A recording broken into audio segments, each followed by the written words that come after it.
So we know we have a problem. We hear that there's an awful lot being done, both in public education and in collaboration with businesses. And we are not moving the needle. This morning in the Globe, we saw that 3 out of 10 students are scoring proficient in science exams, and that has been flat. We need to move quickly. One of my favorite sources of information is the Georgetown Center for Education and Workforce, and they just released a very interesting study called the College Payoff that ranks what you can expect to earn, not just by getting a degree, but by getting it in different majors. Lifetime earnings differ by major up to 300% difference between them. You can probably figure out what the high end and low end are. And we know that the workforce is changing. By 2018, the economy will create 46.8 million openings. 13.8 will be new, and the remaining 33 million will be replacement jobs for people who have retired. Nearly 2/3 of those, 68%, will require at least some college education. 33% will require a bachelor's degree or better, while about 1/3 will require at least a 2-year degree. So again, as Maura said, no matter what the pathway is, students have got to be prepared for this. So if we look at that, what can we collectively do, business and education together, to move things, to accelerate change, to move things forward faster? I'm going to actually let whoever wants to take that first start. Go ahead. Yeah, okay. Okay. Well, as we had discussing, and good question, is what can we do together? So certainly there are some things on the education side that they can do, and there are some things on the employer and the company side that they can do. So let me throw the challenge out to you and say, are you willing, and are we willing to step up? The fact is that if you look at contemporary thinking right now, to be able to fill the expected manufacturing jobs, and at that particular level, the contemporary thinking is we would need to spend 3% of sales on education and training. 3% of sales. Are you ready to do that? Okay.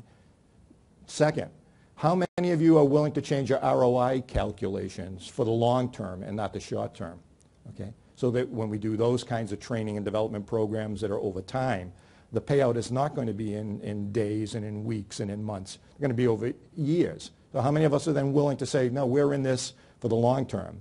Okay, part of our strategic objective is sustainability. So we'll change our ROI calculation. How much of how are we willing to do that? And how much how are we willing to say that high skilled jobs and will be a career and not just a job? Okay, and we'll put into place things like pay for skills. Okay. If we bring all the great people in and we train them and we develop them, and then the economy gets better, and guess what? They move someplace else. So, are we going to link our training and our development with our talent management program? Are we going to link that in with our career path planning? So that when individuals come in, they not only know that, oh, if I go through these particular training programs, whether they're offered in one of the institutions or whether they're offered internally, I have a career path within this company. Okay? I can get from here to here by doing A, B, C, and D. Are we willing to do that? So those are the kind of things that I would say, well, we need to be asking ourselves, as employers. That's our part. Then on the other side, we have to then ask the institutions, okay, are they willing to get involved up front early in the planning? Okay? Are they willing to measure their success by how successful we are? Not by how many people graduated through some program, or how many people they had that were this or that or the other thing, and say, well, and how much money we raised and what the retention rates were. By the way, the companies are dying on the vine because they're not satisfying those objectives. So are they willing to come in early? Are they willing to be flexible, okay, in terms of the kind of curriculum that they're willing to create? Okay? Is there good alignment between the continuing education programs and the four credit programs? Can they take a series of certificate programs and then seamlessly transfer those into an associate degree program, and then seamlessly transfer that into a bachelor's program with different colleges, not just along one chain path? Are colleges willing to say, look, we each have different competitive advantages, and we're not going to be in competition with each other. Okay, we're going to focus on this area, you're going to focus on this area, we're going to look for the betterment of the students and then ultimately the companies and move these people through career paths and not make it a hindrance for them to be able not to transfer this credit to this college because we call it something different, not because the curriculum is different, okay, not because the skill level is different. So we need the schools really to look and say, you know, how do we collaborate better together ourselves? Just think what those certificate programs do and the associate programs. They give immediate feedback for kids. Imagine kids who are coming in, they say, wow, I got 4 years. Well, certainly I can get tuition and reimbursement if I work for some companies. Well, that's going to stretch it out now to 8 years before I can get, well, how is that going to help me in my career? But if you can chunk the success rates up, so that they can get a certificate program. That makes them more competitive in the marketplace. And then that certificate rolls into an associate degree program maybe, an associate degree program, maybe another certificate program, and then a bachelor's program, so they can continue to then map that to their career planning. So we really have to look at the whole issue you know, as series of inputs and then outputs, you know, with our eye towards where ultimately we want to go. But I think it's equally important on both sides that we take those responsibilities. And in terms of higher education, the Board of Higher Education's Vision Project does seek to accomplish, to use some of those strategies to accomplish the objectives of the Vision Project. The Vision Project is an initiative that seeks to offer a public agenda for higher education in Massachusetts to the extent that we would lead the nation in a number of key areas, not only in terms of college-going rates, but also in graduation and success rates, but not just graduation and success rates, but also in terms of the production of graduates in key areas of workforce needs, so that those 120,000 jobs won't go lacking. One of the requirements that the board has adopted for new academic programs is to make sure that those programs have been developed in accordance with industry advice, so that the original curriculum will be meeting a definitive need, and so that the curriculum will be able to stay current. And so we look to see in evaluating new proposals whether or not the program has an industry advisory committee. Does the curriculum require an externship or internship or a culminating demonstration of the student's ability to apply what he or she has learned? We have a big job ahead because the demographics in our state are changing.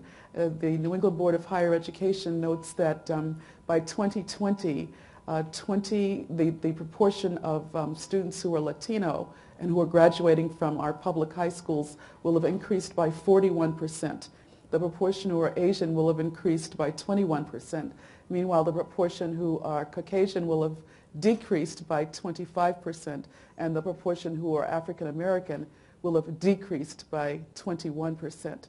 And also the proportion of students who are first generation and low income is also expected to increase significantly. And so these are issues that we have to collaborate with our colleagues in industry and in K-12 in terms of reaching a solution. And the questions that you pose and raise are definitely germane, and we're thinking in the very same ways. Massachusetts is part of the Complete College America initiative that is looking at ways to first of all, more clearly define pathways and create seamless transfer opportunities and scaffolded experiences to begin having the kinds of early college experiences that you mentioned in P-TECH through dual enrollment or STEM-focused early college high schools. That's exactly the place that we need to be. And there's even discussion now amongst our community colleges about looking at more contextualized opportunities for students who have to begin by, for example, learning the English language, but having contextualized opportunities where they can learn within the workspace or within the field that they're interested in. And with respect to remediation, perhaps rethinking remediation. Maybe the solution isn't to try to make sure the student is remediated for what they didn't learn in high school, but maybe we need to look more strategically at what they're going to need for that credit-bearing coursework in college. And if there are certain sets of skills that they don't actually need in order to pursue the kind of degree that they want to pursue, maybe we should focus on just giving them what they need on a modular basis to be successful in the courses that they're actually going to complete. So we're just rethinking philosophically how to address the skills gaps, how to address the knowledge gaps, and how to be more responsive to our colleagues in business and industry. So ditto and ditto to my colleagues. I mean, I guess I'd add 2 quick points. One is something you probably all know, which is if you look at high school dropout and you talk to students about why they left because what they were learning wasn't relevant. And so they checked out early, and if they can have this early opportunity to feel and see relevance, whether it's in college or early in high school in the community college system, they'll stay. The second thing is, and it's always dangerous to quote companies because you're going to leave someone out, it's like thanking people, but whatever. When you talked, Angelo, about the link with community college and the back and forth between industry and community college, the clear articulation of what the jobs are going to be and what the skills are and the pathways to those and the experiences for young people that put that knowledge to use are absolutely critical. And if you look at companies like State Street, Verizon, if you look at Mass General, the leaders of those companies, Donna Capello, Gary Gottlieb, and Jay Hooley, they eat this every day. Their leadership in bringing young people into work experiences at their organizations is so impressive. And when you talk to the young people, they're staying on, they're getting life-sustaining jobs in those entities. Again, it's not something that everyone can do, but I would take your challenge, Angelo, and say each of us in the room has to ask ourselves, what is it we can do across this offering of bringing the relevance of work into the K-12 and community college experience? And of course, the answer